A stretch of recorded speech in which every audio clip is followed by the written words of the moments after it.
Good evening, मैं Naveen Kumar Singh, director Platform Education Centre Private Limited Patna.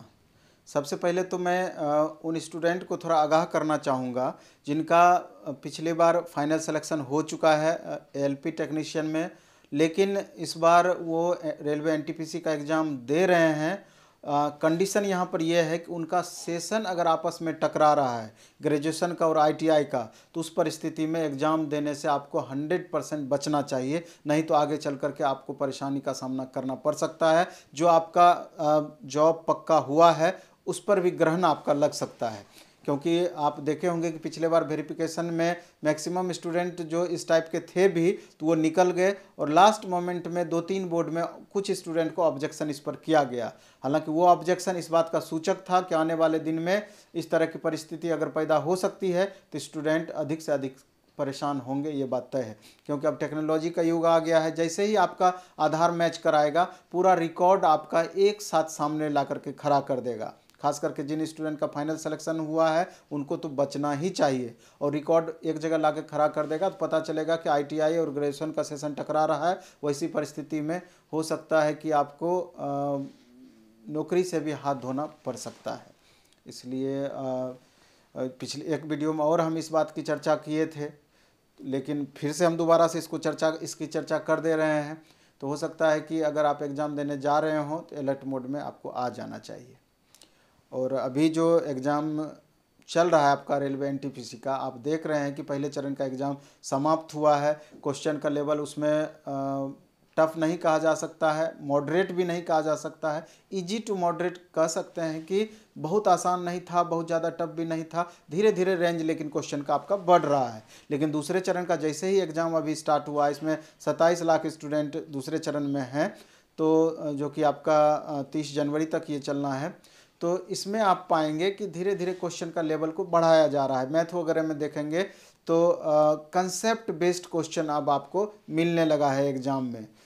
तो इस हिसाब से क्वेश्चन का कंसेप्ट अधिक से अधिक आपका क्लियर होना चाहिए, नहीं तो क्वेश्चन बनाने में आपको परेशानी का भी सामना करना पड़ सकता है। 2-3 पहलू इसका हो सकता है, हालांकि बहुत ज़्यादा इससे घबराना नहीं है। 1.25 करोड़ बच्चे हैं, हर वीडियो में हम इस बात को बोलते हैं कि 30 से 40% ही आपके मेन कंपिटिटर होते हैं। उस हिसाब से आपका देखेंगे तो 36 से 40 लाख स्टूडेंट ही मेन कंपिटिटर हैं, और 60 से 70 लाख 80 लाख वैसे स्टूडेंट हैं जो क्वालिफिकेशन जिनका पूरा हो रहा है, फॉर्म भर दिए हैं लेकिन बहुत ज़्यादा सीरियस नहीं है। लेकिन 35 से 40 लाख अच्छे स्टूडेंट हैं, लेकिन उसमें भी 2 लाख ऐसे स्टूडेंट हैं कि जो कि एकदम नेक टू नेक रहेंगे, जिनका पिछली बार किसी न किसी कारणवश पॉइंट में या 1 नंबर 2 नंबर 4 नंबर 5 मार्क्स से एएलपी छूटा, टेक्नीशियन छूटा, ग्रुप डी छूटा, आरपीएफ एसआई छूटा, इसके अलावा पिछले बार एनटीपीसी छूटा या अन्य इस तरह का दूसरा एग्जाम छूटा है। तो निश्चित रूप से जिनका बहुत कम मार्जिन से छूटा है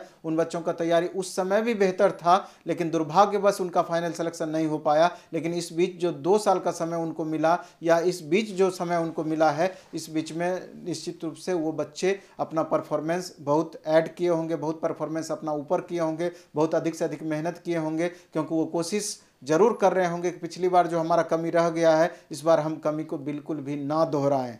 तो इसलिए उस हिसाब से भी देखेंगे तो चूँकि 20 गुना रिजल्ट दिया जाना है, 35,000 वैकेंसी है, 7 लाख रिजल्ट दिया जाएगा, तो 40 लाख में से 7 लाख अगर आप बाहर कर लेते हैं तब भी आपको 5 स्टूडेंट या 6 स्टूडेंट पे एक रिजल्ट होना चाहिए। इसलिए यहाँ पर भी हमको बहुत ज़्यादा टफ नज़र नहीं आता है। ये उसके लिए जो स्टूडेंट सीरियसली पढ़ाई कर रहे हैं, जो पढ़ ही नहीं रहे हैं उनके लिए तो टफ होगा ही होगा, या जिनका मेहनत सही ढंग से नहीं हो पाया है या ज़्यादा से ज़्यादा कमी रह गया है उनके लिए तो स्वाभाविक है कि टफ होगा। तो अभी 2-3 तरह के स्टूडेंट हैं। एक तो जिनका एनटीपीसी हो चुका है, रेलवे एनटीपीसी एग्ज़ाम दे चुके हैं। दूसरा क्या कि जिनको ग्रुप डी देना है। तीसरा जो कि स्कोर उनका ठीक ठाक एग्ज़ाम गया है, वो सीबीटी 2 के भी प्रतीक्षा में है कि सीबीटी 2 में हमारा रिजल्ट सीबीटी 1 में ज़रूर होना चाहिए, हम सीबीटी 2 में अपीयर होंगे, शामिल होंगे। तो इन सारे स्टूडेंट से मेरा सजेशन होगा कि जिनका एग्ज़ाम अच्छा गया है उसमें भी 70% स्टूडेंट कॉमन ऐसे होंगे जिनको ग्रुप डी का भी देना है, तो वो ग्रुप डी का भी कट ऑफ प्रभावित करेंगे। तो और ग्रुप डी का आगे एग्ज़ाम देना है, CBT 2 का भी एग्ज़ाम देना है। तो तैयारी इस हिसाब से आपको करना चाहिए कि दोनों के लिए अलग अलग तैयारी करने की ज़रूरत आपको ना पड़े, क्योंकि आप जान रहे हैं कि रेलवे NTPC CBT 2 में 100 के बदले में 120 क्वेश्चन वहाँ पूछा जाना है। और पिछला अगर आप इतिहास देखते हैं तो जो पीछे का एग्ज़ाम हुआ था NTPC का, उसमें आप देखेंगे कि CBT 2 का क्वेश्चन का जो स्तर था CBT 1 से भी हल्का था।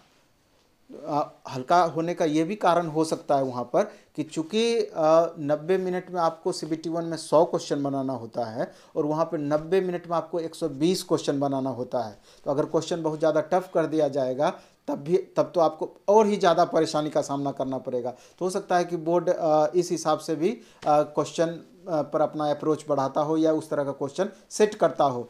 लेकिन अगर CBT 2 के क्वेश्चन को अगर आप ध्यान देंगे तो आपको पता चलेगा कि 35 क्वेश्चन मैथ और 35 क्वेश्चन रीजनिंग, यानी कि 70 क्वेश्चन जब इसी दोनों पेपर मिला करके है तो इसके इंपॉर्टेंस को आप समझ पाएंगे। और ग्रुप डी में भी इसका इंपॉर्टेंस लगभग वही रहेगा, 30 और 25 यानी 55 क्वेश्चन वहाँ भी रहना है। तो वहाँ पर भी इसका इंपॉर्टेंस में थोड़ा सा भी कमी नहीं है।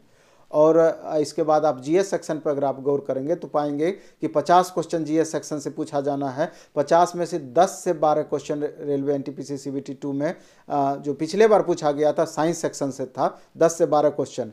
और लगभग आपका 15 क्वेश्चन के करीब आपका करंट अफेयर से था। और इसके अलावा स्टैटिक GK से आपका 18 से 20 क्वेश्चन था स्टैटिक GK से। और इसके अलावा arts paper history, polity, economy, geography मिला के 6 से 8 क्वेश्चन था।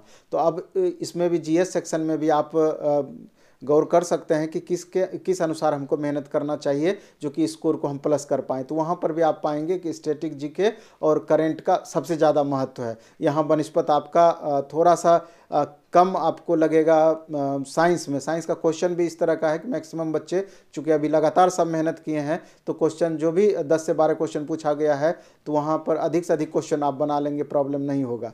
तो 6 महीने से साल भर का करंट अफेयर्स आप अच्छे से देखें, उसके लिए मेहनत करें। और क्वेश्चन की प्रकृति को समझते हुए स्टैटिक GK उस तरह का देखने का आप कोशिश करें। और मैथ रीजनिंग में आप भरपूर मेहनत करें। जितना अधिक से अधिक आप मेहनत करेंगे ग्रुप डी में भी फ़ायदा करेगा और इसके CBT 2 में भी फ़ायदा करेगा। और हमारा भी अब प्रयास है कि फरवरी फर्स्ट वीक से आपका रेलवे NTPC CBT 2 के लिए बैच हम स्टार्ट ऑफलाइन भी करेंगे, ऑनलाइन भी बैच स्टार्ट करेंगे। जो स्टूडेंट यहाँ आकर तैयारी करना चाहते हैं तो मेरे ख्याल से 2 से 3 महीना यहाँ पर रह करके जम के तैयारी करिए और रिजल्ट में 100% कन्वर्ट करने का इसको प्रयास कीजिए। और 10 से 12 घंटे जिस समय यहाँ पर आप रह करके पढ़ाई करेंगे, हमको नहीं लगता है कि आपका रिजल्ट रुक पाएगा या रुकने की संभावना रहेगी। क्योंकि क्वेश्चन के इस बार हमारा भी उद्देश्य है कि CBT 2 में जो बैच हम चलाएंगे एक बगल से आप पढ़ाने की ज़रूरत नहीं है, बेसिक से पढ़ाने की ज़रूरत नहीं है। चूँकि 2 साल आप लगातार मेहनत किए हैं और CBT 2 अगर आप दे रहे हैं इसका मतलब तैयारी आपका ऑलरेडी एक लेवल तक है, तभी आप वहाँ तक आप पहुँच रहे हैं। तो इसमें हमारा प्रयास होगा कि topic by topic her subject में, जैसे कि अगर हम साइंस में ही उठाएँ या GS में ही उठाएँ या मैथ में ही उठाएँ, मैथ के topic by topic question chapter by chapter हम अलग करके जिस तरह का क्वेश्चन पूछ सकता है उसका अधिक से अधिक प्रैक्टिस कराएं। चैप्टर का पहले आधा घंटा मान लो कि कंसेप्ट पूरा हम क्लियर कर दिए और उसके बाद 1 घंटा उस पर बेस्ड जितना अधिक से अधिक क्वेश्चन पूछने की संभावना है, जिस टाइप का, हर टाइप को वहाँ पर हम आपको प्रैक्टिस करा दिए। इससे हमको लगता है कि इस तरीके से आपको अधिक से अधिक फ़ायदा मिल सकता है। इसके अलावा हमारा फुल सिलेबस का टेस्ट भी होगा और सब्जेक्ट वाइज टेस्ट भी होगा। मैथ का अलग होगा, रीजनिंग का अलग होगा, साइंस का अलग होगा, अन्य सेक्शन का अलग होगा। यानी कि 2 से 3 महीना अधिक से अधिक प्रैक्टिस करवा करके हम चाहेंगे कि रिजल्ट के करीब आपको पहुंचवा दें। और यही चीज़ हमारा ग्रुप डी में भी हो रहा है। ग्रुप डी के लिए तो स्पेशल, चूँकि उसमें बहुत सारे ऐसे बच्चे आते हैं जिनका पढ़ाई बीच में लिंक टूटा हुआ है, वो चाहते हैं कि एक बार हमारा शॉर्ट टर्म में पूरा का पूरा रिवीजन हो जाए। तो उसके लिए एक बैच हमारा 11 तारीख से स्टार्ट हुआ है, दूसरा 18 तारीख से स्टार्ट होगा, इसके बाद तीसरा बैच हमारा 25 से स्टार्ट होगा ऑफलाइन मोड में। तो जो स्टूडेंट बाहर रहते हैं, पटना आकर तैयारी करना चाहते हैं, तो यहाँ आकर के डायरेक्ट बैग एंड बैगेज आ सकते हैं। यहाँ रूम की व्यवस्था हो जाएगी, उसमें परेशानी नहीं होना है। और जो स्टूडेंट जो बाहर रहते हैं, यहाँ नहीं आ सकते हैं, तो 25 जनवरी से हमारा ग्रुप डी के लिए फुल सिलेबस का ऑफलाइन बैच भी स्टार्ट होगा, जो कि 2.5 महीने तक चलेगा। उसका फ़ी मिनिमम रहेगा, वो भी उसका लाभ उठा सकते हैं। आगे उसके वीडियो में फ़ी और डिटेल बैच का हम चर्चा करेंगे, वहाँ उस पार्टिसिपेट कर सकते हैं। तो इस तरह के मेरा कहने का ये तात्पर्य है कि कहीं भी आप रहिए, घर पर ही रहिए। हमारा वॉल्यूम 4 भी आ गया है, जो कि करंट पैटर्न पर बेस्ड है एनटीपीसी के लिए। उसको भी लेकर के आप प्रैक्टिस करिए। कहीं भी रहिए, अभी आपको अधिक से अधिक समय पढ़ाई में लगाना चाहिए और एक शेड्यूल वे में अपने टाइम का डिस्ट्रीब्यूशन करें सब्जेक्ट के इंपॉर्टेंस के हिसाब से, और डेली एक सेट बनाने का भी प्रयास करें। और एक सेट से ज़्यादा, एक चाहें तो एक सेट सुबह हम बना लें, एक सेट शाम बना लें, उस तरह भी आप कर सकते हैं। या एक सेट आप फुल सिलेबस का बनाएं और दूसरा आप प्रीवियस ईयर का मैथ बना लें, प्रीवियस ईयर का रीजनिंग बना लें। ग्रुप डी अगर देना है तो ग्रुप डी का प्रीवियस मैथ बनाएं, ग्रुप डी का प्रीवियस रीजनिंग बनाएं, ग्रुप डी का प्रीवियस साइंस बनाएं। इस तरीके से एक टाइम में आप प्रीवियस सेट बनाएं और एक टाइम में फुल सिलेबस का टेस्ट सेट बनाएं। और जब सेट बनाएं तो उसके क्वेश्चन का डिटेल डिस्कशन जरूर करें कि जो क्वेश्चन हमसे गलत हुआ है, अगले सेट में अगर उस तरह का क्वेश्चन मिलता है तो वो हमारे स्कोर को प्लस करे। अगर अभी हमारा कंसेप्ट क्लियर है तो वो प्लस करेगा। अगर उसका आप डिस्कशन नहीं करते हैं तो बहुत ज़्यादा उसका फ़ायदा आपको नहीं मिलना है। तो उम्मीद करते हैं कि इन छोटी छोटी बातों को ध्यान में रख करके आप अधिक से अधिक आप लाभ उठा सकते हैं, और उठाना भी चाहिए। खूब अच्छे से पढ़िए, खूब मन से पढ़िए। अगर ये 2-4 महीने अच्छे से अगर आप पढ़ लेते हैं तो हमको पूरा भरोसा है कि आने वाले दिन में आपको बहुत ही बेहतर समय देखने को मिलेगा। आपका अगर फाइनल सिलेक्शन हो जाता है, क्योंकि दोबारा से इतनी वैकेंसी आएगी कि नहीं आएगी, वैकेंसी का जो पोजीशन है आप अच्छी तरीके से समझ रहे हैं, तो हर परिस्थिति को समझते हुए आपको अधिक से अधिक मेहनत करना ही पड़ेगा और करना ही चाहिए। और अगर उतना मेहनत आप कर लेते हैं तो आपका रिजल्ट भी रुकने वाला नहीं है, ये भी बात तय है। चलिए, धन्यवाद, बेस्ट ऑफ लक। खूब अच्छे से पढ़िए, खूब मन से पढ़िए।